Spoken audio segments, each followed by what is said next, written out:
Yang pertama dari fraksi PDI Perjuangan. Kapoksi, Pak Dedi Sitorus, silakan. Makasih pimpinan. Tadi pantas kita semua bertepuk tangan untuk Pak Nusron. Kalau Pak Ketua nggak ajak tepuk tangan, saya akan ajak tepuk tangan buat Pak Nusron. Tapi nggak apa-apa sekali lagi untuk Pak Nusron.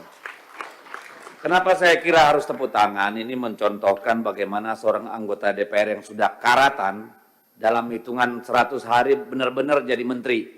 Menteri beneran. Karena banyak juga menteri yang masih sampai sekarang. Lihat sekali bahwa Pak Nusron menguasai dengan sangat baik semua isu-isu yang dipaparkan. Lalu kemudian soal tentu ini soal tadi disampaikan Pak Nusron yang lagi rame ini soal pagar laut. Tadi mau saya tanya, ternyata semua yang sedang diributkan ini tidak satu pun di kawasan PSN ya Pak Nusron.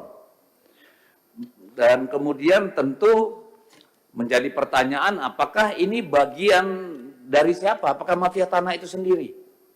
Terlepas dari PSN atau tidak? Mungkin Pak Nusron tidak perlu sampai ke sana, tapi saya mau mempertanyakan Pak Nusron. Di sini kan disebut ada pembatalan hak HGB dan hak milik, tapi tidak disebutkan luasnya berapa Pak Nusron. Hanya disebutkan ada 50 total bidang. Tapi berapa luas itu Pak Menteri? Ya, kita pengen tahu itu berapa luas. Kemudian, dulu pertemuan pertama kita Pak Menteri, saya mengatakan bahwa tidak akan ada mungkin mafia tanah, tidak akan ada konflik kalau tidak ada keterlibatan insan BPN. Dan hari ini kan itu terbukti. Ya. Tetapi yang menjadi pertanyaan saya, ini kenapa sanksi berat? Apakah ini persoalan administrasi atau persoalan pembegalan hukum, Pak? Tidak ada mens rea di sini untuk keuntungan pribadi atau kejahatan hukum. Kalau hanya sanksi berat, Pak, ini akan berulang terus di mana-mana, Pak. Kalau hanya inspektorat yang turun, tidak akan ada yang namanya efek jerah. Ya paling sanksi berat, di kantong gua udah 30 miliar. Kalau gua makan gaji berapa tahun sampai pensiun nggak dapat 30 miliar. Begitu-gitu aja kita, Pak. Saya kira tidak cukup hanya sanksi berat. Harus proses hukum. Karena ini kejahatan. Bukan malpraktek yang hanya berkonsekuensi sanksi. Ini saya kira perlu menjadi perhatian, Pak. Ya, termasuk yang di Surabaya dan sebagainya itu, termasuk yang Bekasi tadi. Kalau nggak bisa dibatalin, Pak, itu yang menerbitkan sertifikatnya, proses hukum dulu, Pak.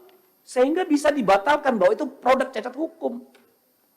Jangan nunggu fatwa dari kejaksaan, Pak. Duit mereka lebih banyak, Pak.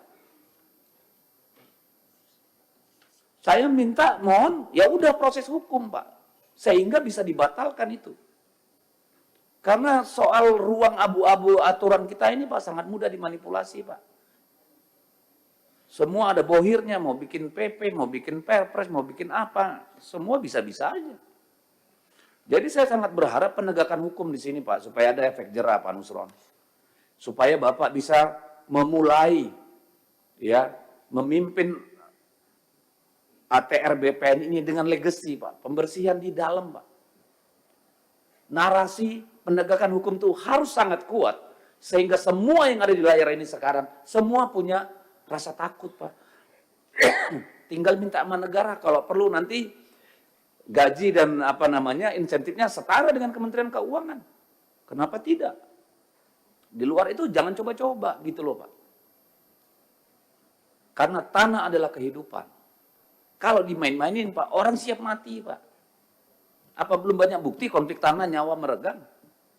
Masa kita harus hadapkan polisi sama rakyat terus hanya gara-gara soal pertanahan? Di baliknya ada orang-orang serakah. Narasi penegakan hukum di BPN Agraria harus sekuat-kuatnya, Pak. Kalau ibarat korporasi ini, Pak, nggak usah pakai ini langsung pecat, Pak. Nggak ada sanksi-sanksi berat. Jelas, bawa ke jaksa, bawa ke KPK, Pak. Harus gitu, Pak Nusron. Supaya Pak Nusron betul-betul dikenang sebagai kita, sesama politisi maupun rakyat, sebagai individu yang berhasil melakukan reformasi terhadap ATR BPN, Pak. Selama ini kita menganggap semuanya adalah sarang mafia, Pak. Mohon maaf saya, banyak sekali orang baik di BPN Agraria, Pak. Tapi kita lihat kejadian-kejadian bertahun-tahun ini kan nggak beda dari satu menteri ke menteri lain.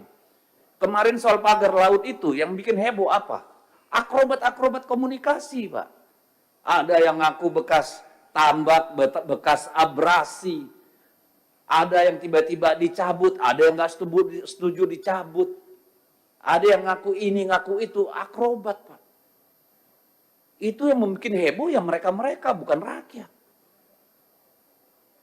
Jadi dalam soal pagar laut ini pun, Pak, ya kami berharap penegakan hukum. Ini jangan hanya orang agrarianya yang kena, Pak.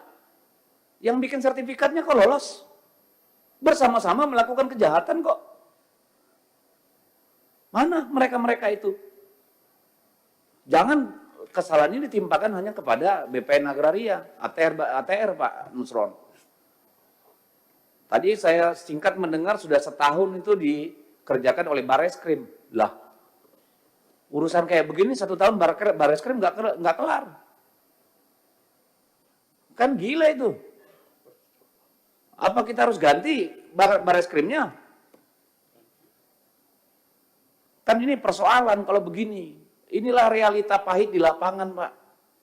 Semua bisa dibengkok-bengkokin. Hanya rakyat yang nggak mampu, Pak. Mereka hanya mampu diseret, dipukul ketika tanahnya mau diambil. Kalau bukan kita, lalu siapa yang bela mereka? Saya kira harus kuat, Pak Nusron, narasi penegakan hukum dalam urusan-urusan ini. Terima kasih, Pak Nusron. Mohon maaf kalau kurang berkenan semua. Terima kasih. Terima kasih Bang Dedi Yefri Sitorus dari fraksi PDI Perjuangan.